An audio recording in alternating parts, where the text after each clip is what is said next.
Hello dear friends, आज हम PYQs की हमारी सीरीज में अमेंडमेंट ऑफ द कॉन्स्टिट्यूशन को डिस्कस करने वाले हैं। और इस डायमेंशन को एक्सप्लोर करने से पहले मैं बता दूं कि पीवाईक्यूज का एनालिसिस करना बहुत जरूरी है। क्यों जरूरी है? मैं हर वीडियो के बिगनिंग में बोलता हूं और अब भी बोलूंगा, क्योंकि इसी से आपको अपनी प्रिपरेशन को एक सही डायरेक्शन देने का मौका मिलता है। आपको पता चलता है कि किस टॉपिक से क्वेश्चन पूछे जा रहे हैं, किस टाइप के क्वेश्चन पूछे जा रहे हैं, कौन से क्वेश्चन रिपीट हो रहे हैं, कैसे क्वेश्चंस ऑप्शन से भी फ्रेम हो रहे हैं। तो पूरी क्लैरिटी आपको आती है। जब भी आप किसी टेक्स्ट बुक को अप्रोच कर रहे हैं, किसी टॉपिक को पढ़ रहे हैं, उसके पीवाईक्यूज देखने के बाद आपको और क्लैरिटी आती है कि मेरे को किस तरह से उस टॉपिक को पढ़ना चाहिए। कौन सा टॉपिक है जो इतना इंपॉर्टेंट नहीं है, इस पर इतना फोकस मुझे नहीं करना है। ये सारी की सारी क्लैरिटी आपको पीवाईक्यूज से आती है। इसलिए मैं बार बार बोल रहा हूं और बार बार बोलूंगा कि बहुत इंपॉर्टेंट है, इसको मिस मत कीजिए, और करना है तो बहुत अच्छे तरीके से कीजिए। तो जब भी आप पढ़े किसी टॉपिक को, पीवाईक्यूज को 5-10 मिनट पहले देख लीजिए। और इन सभी पीवाईक्यू की पॉलिटीज की मैंने एक प्लेलिस्ट बनाई है, उसमें सारी वीडियोस डाल रखी है, आप उसे गो थ्रू हो सकते हैं। Now come to the point. तो अमेंडमेंट ऑफ द कॉन्स्टिट्यूशन से दो टाइप के क्वेश्चन बन सकते हैं। पहला है लिस्ट ऑफ अमेंडमेंट्स, जो इंपॉर्टेंट अमेंडमेंट हुई है हमारे कॉन्स्टिट्यूशन में, आप उसको गो थ्रू हो जाइए। ये लिस्ट मैंने यहां पे डाल दी है। आप पूरी इस लिस्ट में जो भी सारी अमेंडमेंट हुई है अभी तक की इंपॉर्टेंट, सिर्फ 10 मिनट लगेंगे इसको गो थ्रू होके आप पढ़ लेना इनको। तो एक तो क्वेश्चंस इन अमेंडमेंट से बनेंगे। दूसरा क्वेश्चन बन सकता है procedure for the amendment under article 368। Dear friends, तो आर्टिकल 368 में अमेंडमेंट करने का जो प्रोसीजर है, वो क्या प्रोसीजर है, उससे क्वेश्चंस बनने वाले हैं आपके। तो इन दोनों डायमेंशंस को अच्छी तरह से प्रिपेयर करना, इस टॉपिक पे जो भी क्वेश्चन आएगा उसको आप इजीली सॉल्व कर लेंगे। तो क्वेश्चन पहला देखते हैं, 2011 में पूछा गया है। The constitution 73rd amendment act 1992 which aims at promoting Panchayati Raj institutions in the country provides for which of the following।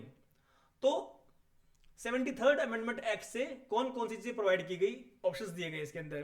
पहला है constitution of direct planning committee, state election commission to conduct all panchayat elections, और establishment of state finance commission.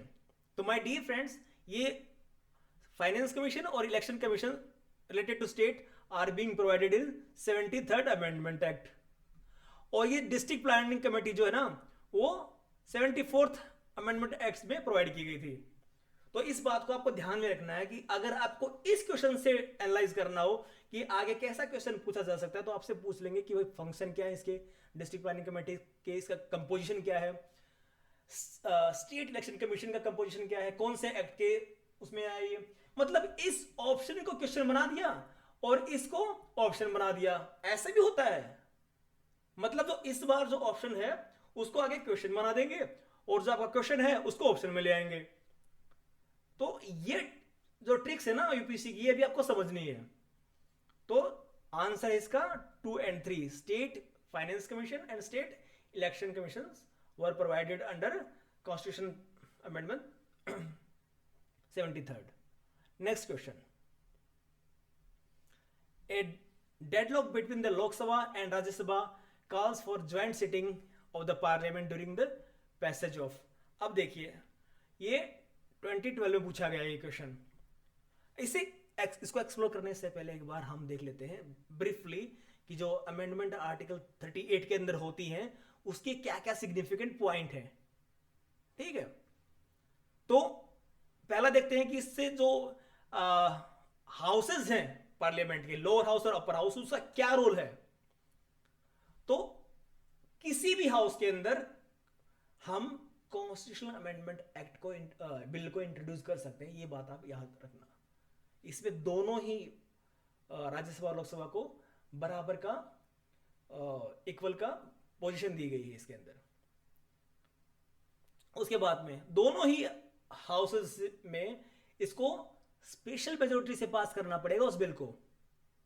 And third thing, there is no provision for joint sitting. Constitutional amendment act के अंदर joint sitting का जो कि question है, joint sitting of the parliament during the passage of, ये ordinary bill के अंदर है। मनी बिल और कॉन्स्टिट्यूशन अमेंडमेंट बिल, इसके अंदर ज्वाइंट सीटिंग का कोई प्रोविजन नहीं है डियर फ्रेंड्स। सो इसमें only one is going to be your answer. अब दूसरे एक्सपर्ट देख लीजिए, रोल ऑफ प्रेसिडेंट। ये क्वेश्चन तो पूछ लिया है यहाँ पे। Role of president, prior permission of president is not required, ये याद रखना, कोई जरूरत नहीं है प्रेसिडेंट से पहले पूछने की। It is obligatory on the president to give his assent to the constitutional amendment. उसको मना नहीं कर सकता है, ना तो उसे पहले पूछेंगे। इसमें ये नहीं कि आप उसको रिकंसिडरेशन के लिए वापस भेज रहे हो, ऐसा नहीं, ऐसा कोई प्रोविजन नहीं है उसमें। उसको एसेंट देनी ही होगी अगर उसके पास भेज दिया तो। अब third dimension, who can introduce, a minister और ए प्राइवेट मेंबर। प्राइवेट मेंबर जो भी हमारे एमपीज हैं, और मिनिस्टर्स को छोड़ के उनको प्राइवेट मेंबर बोलते हैं, चाहे वो रूलिंग पार्टी के हो या फिर वो अपोजिशन के हो। अब टाइप ऑफ मेजोरिटी, अब अमेंडमेंट अंडर आर्टिकल 368 में हम स्पेशल मेजोरिटी से ही पास करते हैं। सिंपल मेजोरिटी जो एप्लीकेबल है कॉन्स्टिट्यूशन अमेंडमेंट पे, वो मैं बता रहा हूं आपको। जैसे आर्टिकल 4 है, जिसमें आर्टिकल 2 और आर्टिकल 3 के अंदर जो भी अमेंडमेंट होती हैं, कोई एडिशन ऑफ न्यू स्टेट हुआ तो उसके कारण आर्टिकल 1 में और हमारे आर्टिकल जो शेड्यूल है हमारा, शेड्यूल 1 में जिसमें हमारे स्टेट्स के उसके नाम दिए हुए हैं, यूटीज के नाम दिए हुए हैं, उसके अंदर हम उसको इंक्लूड करना होता है। और जो शेड्यूल 4 है उसके अंदर जो राज्यसभा की सीट्स हैं उसको एलोकेशन जो हम करते हैं उसमें उसका एनमरेशन है। तो उन दोनों को अमेंड करने के लिए जो भी हम बिल लेके आते हैं वो सिंपल एक्ट होगा पार्लियामेंट का, वो कॉन्स्टिट्यूशनल अमेंडमेंट एक्ट नहीं होगा। ये मेंशन है आर्टिकल 4 के अंदर। आर्टिकल 11 भी पावर देता है पार्लियामेंट को, जो सिटीजनशिप से रिलेटेड जो भी एक्ट है वो पार्लियामेंट सिंपल एक्ट से बनाएगी, और वो एक्ट कॉन्स्टिट्यूशनल अमेंडमेंट एक्ट नहीं होगा। ये आर्टिकल 11 में ही मेंशन्ड है। ऐसे ही क्रिएशन और abolition of legislative council in the state, state की जो लेजिस्लेटिव काउंसिल है उसको भी पार्लियामेंट सिंपल मेजोरिटी से पास करके बना सकती है। और उसके बाद constitution of centrally administrated areas, इससे रिलेटेड भी ये सिंपल मेजोरिटी से ही आप पास करके बना सकते हो। तो ये चीजें हमेशा ध्यान में रखना, ऐसे बहुत सारे प्रोविजन हैं। अब स्पेशल मेजोरिटी किस केसेस में हो सकती है, जब हम फंडामेंटल राइट को या फिर डायरेक्टिव प्रिंसिपल्स को हम अमेंड कर रहे हो, तब स्पेशल मेजोरिटी चाहिएगी। स्पेशल मेजोरिटी कैसे, majority of total membership of the house, ठीक है, जो टोटल मेंबरशिप है उससे उसमें जो मेजोरिटी है मतलब 50% प्लस 1, ठीक है, ये है हमारी मेजोरिटी। उसके बाद में प्लस, ये तो होनी चाहिए, ये तो होनी चाहिए, लेकिन जो प्रेजेंट और वोटिंग है कर रहे हैं, जो प्रेजेंट है जो वोटिंग कर रहे हैं वो 2/3 होने चाहिए, ठीक है, मेंबर्स। इस बात को याद रखना, ये दोनों ही कंपोनेंट जरूरी हैं स्पेशल मेजोरिटी के लिए। और तीसरी जो मेजोरिटी है जिसमें ratification of half of the state is required, half of the state, ये बात याद रखना। वो कौन कौन से केसेस हो सकते हैं, election of president and it's manner, इससे रिलेटेड कोई भी अगर आप अमेंडमेंट लेके आते हो अंडर आर्टिकल 368 तो आपको स्पेशल मेजोरिटी के साथ साथ ratification by state, half of the state is necessary, half of the states. So extent of the executive power of union and the states, Supreme Court and High Courts related any kind of amendment related to their what to say extending their powers, ये कुछ 2-4 चीजें, हर एक चीज नहीं, इनसे related हर एक चीज नहीं, कुछ एक चीजें हैं जो आप सिंपल मेजोरिटी से भी कर सकते हैं। लेकिन इसकी अगर क्या बोलते हैं, इसके जुडिशन को आप इंक्रीज कर रहे हैं या फिर डिक्रीज कर रहे हैं, ऐसा कुछ कर रहे हैं, तो ratification is very necessary. Then distribution of legislative powers between union and the states, 7th schedule में जो 3 लिस्ट हैं वो भी आपको ratification of half the state से ही करवाना जरूरी है। Then representation of states in parliament and article 368 itself, तो इन सभी चीजों के लिए आपको ratification of half of the state is necessary. अब चलते हैं अगले क्वेश्चन के ऊपर।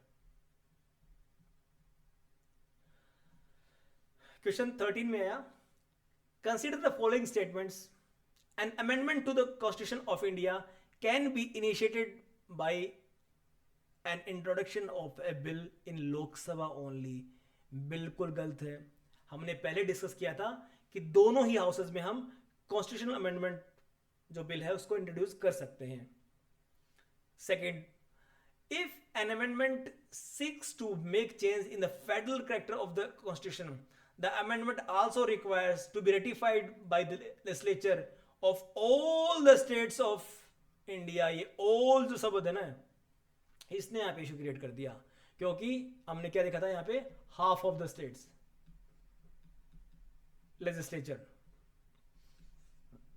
और ये सिंपल मेजोरिटी से पास करेंगे उस रेजोल्यूशन को, सिंपल मेजोरिटी से। यहां पे स्पेशल मेजोरिटी नहीं है, ये बात भी याद रखना आपको, ठीक है। तो इसमें दोनों ही स्टेटमेंट यहां पे रॉन्ग है। 2014 का question, which one of the following schedules of constitution of India contains provisions regarding anti defection. तो ये 52nd कॉन्स्टिट्यूशनल अमेंडमेंट एक्ट 1985 में हम 10th शेड्यूल लेके आए थे डियर फ्रेंड्स, जो एंटी डिफेक्शन से रिलेटेड है। तो इसलिए मैंने कहा था कि इंपॉर्टेंट जो अमेंडमेंट हुए हैं वो आपको याद रखने हैं। ये क्वेश्चन पूछेंगे, वो पूरी लिस्ट दी है मैंने, आप देख लेना उसको एक बार। तो इन अमेंडमेंट्स को याद रखना है आपको। और हाँ, अब ये जो ये है ये भी पता कर लेना आप, जो ऑप्शंस में दी गई हैं। क्या पता हो आगे ये पूछ लें कि सेकंड शेड्यूल किससे रिलेटेड है, ठीक है, 5th शेड्यूल में क्या आता है, 8th शेड्यूल में क्या आता है, इससे रिलेटेड क्वेश्चन फ्रेम कर सकते हैं। तो ये डायमेंशन भी आपको एक्सप्लोर करनी है। अब 2019 का क्वेश्चन है, consider the following statement, the 44th amendment to the constitution of India introduce an article placing election of the prime minister beyond judicial review. तो ये स्टेटमेंट गलत है dear friends. 42nd amendment, 44th amendment नहीं था, 39th amendment act में ऐसे dimension लेके आए थे जिसमें प्रेसिडेंट का, वाइस प्रेसिडेंट का और प्राइम मिनिस्टर का और स्पीकर ऑफ लोकसभा का, इन किसी का भी इलेक्शन हो उसको जुडिशियल रिव्यू से बाहर कर दिया गया था उस अमेंडमेंट से, ठीक है। Second, the supreme court of India struck down the 99th amendment to the constitution as being violative of independence of the judiciary. ये बिल्कुल सही है। तो यहाँ पे दोनों अमेंडमेंट, ये भी अब आगे तो क्वेश्चन बन सकता है, इससे बन सकता है कि 42nd अमेंडमेंट्स में क्या ऐसे चेंजेस लेके आए हैं। और हमने पहले डिस्कस भी किया था, डायरेक्टिव प्रिंसिपल्स में भी हमने डिस्कस किया था ये, ठीक है, कि 44th अमेंडमेंट से कौन से डायरेक्टिव प्रिंसिपल आए थे। तो ऐसे ऑप्शंस के डिफरेंट डिफरेंट डायमेंशन से ही हमको पता लगाना है कि कैसे क्वेश्चंस फ्रेम किए जा रहे हैं। तो यहाँ पे आंसर 2 ओनली। ये भी देख लेना कहीं यहाँ पे नीचे करेक्ट है इनकरेक्ट है, इससे भी गलतियां होती हैं, जल्दबाजी नहीं करनी है, ये सब बहुत होता है। मैंने जल्दबाजी में कल डायरेक्टिव प्रिंसिपल्स का जो वीडियो बनाया था उसमें एक क्वेश्चन के अंदर गलती कर दी, मैंने कमेंट करके उसको रेक्टिफाई किया, तो देख लेना आप। अगर कोई आपको गलती लगी तो आप बता दिया करो, आई कैन कमेंट और we can rectify this thing. कोई ऐसी बात नहीं, कई बार गलतियां हो जाती हैं, तो थोड़ा सा सहज रह के ध्यान से पढ़ के आंसर करना है। Next question, Rajya Sabha has equal powers with Lok Sabha in, ये देखिए ये पूछ लिया। ऑप्शन क्या क्या है, matter of creating new all India service, इसके अंदर तो राज्यसभा के पावर ज्यादा है, सिर्फ राज्यसभा ही कर सकती है ऐसा, ठीक है। सेकंड, अमेंडिंग द कॉन्स्टिट्यूशन, ये देखिए ये है आंसर, दोनों के पास इक्वल है, दोनों ही हाउसेज के अंदर इंट्रोड्यूस किया जा सकता है, ठीक है। ये क्वेश्चन हमारा कब से रिपीट हुआ है, ये देखिए। अगर ये आंसर हमको पहले ही हमने एक्सप्लोर कर लिया होता तो ये रिपीटेशन यहाँ पे हो गई इस क्वेश्चन की, 2013 से 2020 में रिपीटेशन हो गई, इसको बोलते हैं रिपीटेशन, ठीक है। और एग्जैक्टली आप सोच रहे हो कि एग्जैक्टली रिपीट हो, ऐसे भी होते हैं लेकिन बहुत कम होते हैं। तो एक क्लू मिलता है आपको कि कैसे आगे क्वेश्चन फ्रेम होने वाला है, वो आपको पकड़ना है, ठीक है। रिमूवल ऑफ द गवर्नमेंट, ये भी देखिए, जब भी आपसे पूछे collective responsibility to the legislature या टू द पार्लियामेंट, अगर पार्लियामेंट की जगह वहां पे उसने मेंशन कर दिया लोकसभा, तो सिर्फ लोकसभा ही उसका आंसर है। अगर दोनों ही मेंशन करके कर दिया हो पार्लियामेंट लोकसभा, तो लोकसभा उसका आंसर होगा। क्योंकि कई जगह मैंने पढ़ा भी है collective responsibility to the legislature to the parliament, ऐसा लिख देते हैं, उसको ठीक मानते हैं क्योंकि Lok Sabha is also part of the parliament. लेकिन जहां स्पेसिफिकली लोकसभा मेंशन कर दिया तो सही है। For the removal of the government, Lok Sabha is enjoying only the power. Making cut motion, it is also Lok Sabha which enjoy the power. So it is the amending the constitution where both the houses are enjoying equal powers. Next question, 2022. A bill amending the constitution requires a prior recommendation of the president. नहीं चाहिए है, ये हमने discuss कर लिया। When a constitution amendment bill is presented to the president of India, it is obligatory for the president of India to give his or her assent. बिल्कुल सही है, we have already discussed this thing. A constitution amendment bill must be passed by both the houses, Lok Sabha and Rajya Sabha, by a special majority, and there is no provision of joint sitting. देखिए ये statement हमारी similar statement है, 12 और 2020 में से पूछा जा चुका है। तो no provision of joint sitting सीधी स्टेटमेंट थी, नहीं है, और ऑब्लिगेटरी है प्रेसिडेंट के ऊपर कि एसेंट देनी पड़ेगी, तो option B is right, 2 and 3 only.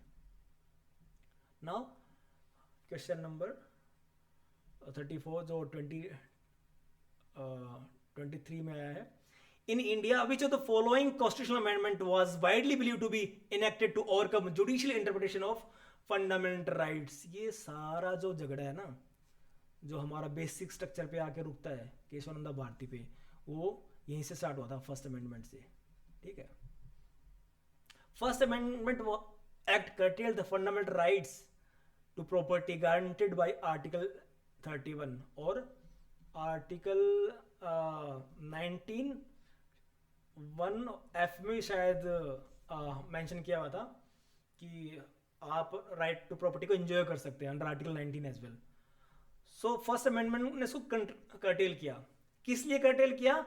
जो एग्रीकल्चर रिफॉर्म्स थे उसके लिए। इस बात को हमेशा याद रखना। इसके लिए आर्टिकल 31A और आर्टिकल 31B इंट्रोड्यूस किए और 9 शेड्यूल इंट्रोड्यूस किया गया।